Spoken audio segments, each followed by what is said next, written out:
Hello children. Today let us see the important topic that is called as Ohm's law. It belongs to 12th or plus 2 science physics as well as to the engineering subject. So what actually the law states is nothing but voltage proportional to current at constant temperature. In a simple way you can say this. So if you form the sentence, then you have to write that at constant temperature the potential difference or the voltage applied across a conductor is directly proportional to the amount of current flows through it. This is, you can frame a sentence. Simply you can answer that at constant temperature the voltage applied is directly proportional to the amount of current. Fine. So now let us see the mathematical expression, how the way you need to present it. So what you will write? Your V is proportional to I. So whenever you write proportionality, you have to substitute by a proportionality constant. So hence what you will write? V equal to a constant. Here this constant is nothing but R. R is nothing but that resistance of that material or resistance of that conductor. Fine. Now the unit of this resistance is nothing but, I hope you know, ohm. This is the symbol of ohm. The unit of voltage is volt. The unit of current is ampere. Now on which factor this resistance depends? It is highly dependent on two factors. What are those? One is the nature of the material. What type of material you are taking. Second is it depends on the dimension of the material. So what are the factors it depends? It depends on, one is nature of material. Second is the dimension. Now nature of the material is given by nature or gift of the nature. We cannot change anything. Am I right?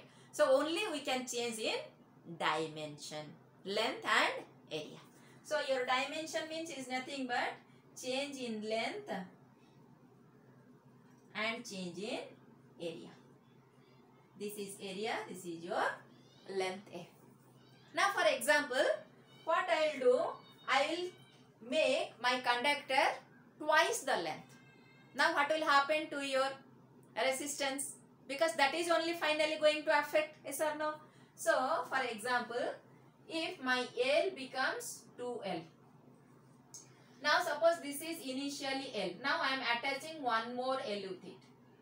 I am giving the supply. So what will happen? This is initially L, you added one more L. It is 2L. But you know this is nothing but your series connection. So in series connection, current remains same. So your I remains same I. But in series, voltage division takes place. So here your voltage will be V1, here will be V2. But as you are taking up same length, so voltage also remains same. So V1 equal to V2 equal to V. So now your total voltage, how much it is? Your voltage becomes 2 volt. V1 plus V2, that is nothing but your total VV. Clear? So when you make your length twice, voltage also becomes twice. Now what will happen to your R? New R. That is due to the change in length. You are taking your length twice. So R equal to, you know, V by I. Now what is your new V? 2V. What is your new I? New I is I. So it is nothing but 2. V by I is nothing but R. So when you make your length double, your resistance becomes double. So from this what you are concluding?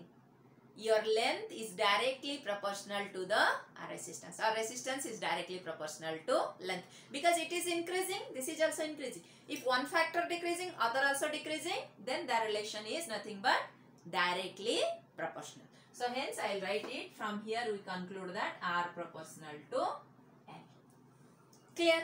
Now come to second factor. When you say about area.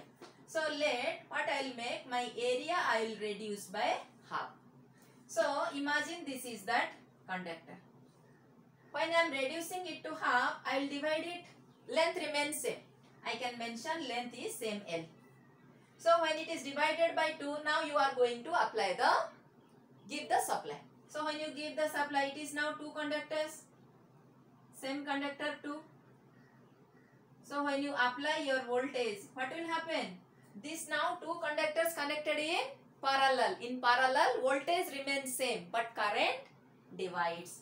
So your voltage remains same, the current divides. Current becomes I by 2, because if this is the total current, now it is I by 2, this is also I by 2, but voltage remains same. Now what is my new I due to the change in area? Or you can del A mention, here you write, mention it as del L. Change in length, this is change in area. So this is nothing but V by I. What is my V? V remains same. What is my I? I is I by 2. So what you are getting now? 2V by I. What is V by R is? Nothing but R. So when you make your area half, your resistance is double. One thing you are reducing, area you are reducing by half, but your resistance is becomes double. Means one is decreasing, other is increasing. So what is the relationship between them? Inversely proportional. Am I right? So what you will write? Your R is inversely proportional to 1 by A. Now club this equation 1, let it be equation 2. So if you club this 1 and 2, what you will write? R proportional to L by A. Yes or no? Substitute it by a constant. So what you will write? R equal to rho L by A. I think all of you know this formula, R equal to rho L by A. But how it is coming, you are not aware of it. So now are you clear? Because resistance is directly proportional to length. If you make your length double, resistance double. If you make length thrice, resistance also becomes thrice. 3 times it will increase. But if it is directly not proportional in the case of area, inversely proportional. If you increase your area by twice, your resistance will be reduced by half. Clear? Here I have shown in terms of reducing. So it is increasing. If you increase area, then your resistance will decrease. Hence they are inversely proportional. So R equal to rho L by A. Now what is this rho? It is nothing but called as resistivity. Most of the time they ask what is the unit of this. So what is the unit of this? Rho equal to, don't try to remember. Can I write rho is nothing but do the cross multiplication, R A by L. Now what is R? Unit is ohm. Area is meter square. Length is meter. So meter get cancelled. So meter into ohm into meter or meter into ohm. Am I right? This is the unit of your resistivity. So this resistivity, it depends only on nature of the material. It never depends on the area of the material. That is highly important also question. It depends only on nature of material. Clear? It depends only on nature of the material. Now come back to our formula. What we have studied? V equal to Ri or R equal to V by I. Yes or no? Clear? Now let us substitute these values. What's the values we got it? See, the R equal to rho L by A. So rho L by A equal to V by I. Fine. So now can I write it as V equal to I rho L by A. This I, this L by A. Can I substitute this A here to here? Just I am shifting. What is current per unit area? It is nothing but density. So J rho L B. Now can I take V by L equal to 0? What is this? V by L.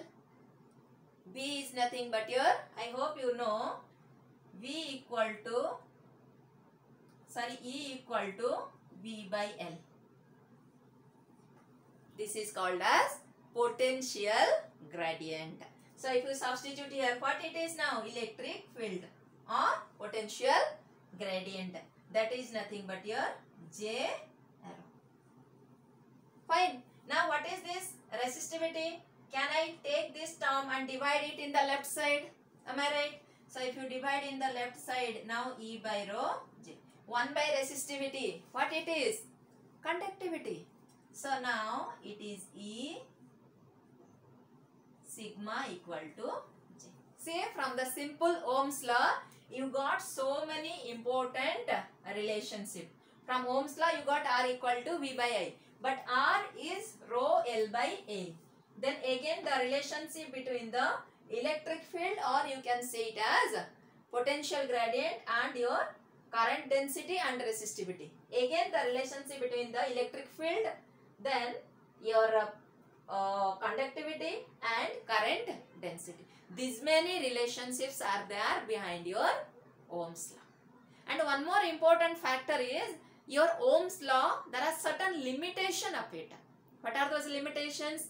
It is only applicable to linear component or linear element. Then what about the others? Like your example, transistor and diode. I think all of you know. These are non-linear device. So your Ohm's law is not at all applicable to those, because you know your diode characteristics. This is the voltage, this is the current. What type of graph it is? Non-linear. But what Ohm's law is expecting the type of graph? This is the graph Ohm's law is expecting. This is the graph of Ohm's law they are expecting from us. But is this graph obeying this? No. So hence Ohm's law is not applicable to unilateral devices. Unilateral means in which the current flows in one direction. It is applicable only for linear elements. So Ohm's law is not applicable to diode and transistor or BJT. Second, do you remember this is the diagram of tunnel diode, voltage and current. What you are finding, for different voltage, here also voltage is, let it be V1, here it is V2, or you can say it is 2 volt, let it be 4 volt. But current remains same. So again for your tunnel diode or for thyristor also it is not applicable, because here in this case of it is the diagram of tunnel diode, where you find for same different voltage you have same current. But always what is the, we expect unique current for unique voltage. So for two different voltage it is giving same current. So it is also not obeying Ohm's law. So these are the limitations or drawbacks of Ohm's law, that it is only applicable to linear circuit. So what should be your statement for Ohm's law? At constant temperature, the voltage or the potential difference is directly proportional to the amount of current flows in a linear circuit. Clear? Okay children, if you like my video, give like and share among your friends. And if you want to give any suggestions, please mention in the comment box. खुश रहो, मस्त रहो और आनंद से पढ़ाई करते रहो. Take care. Bye bye.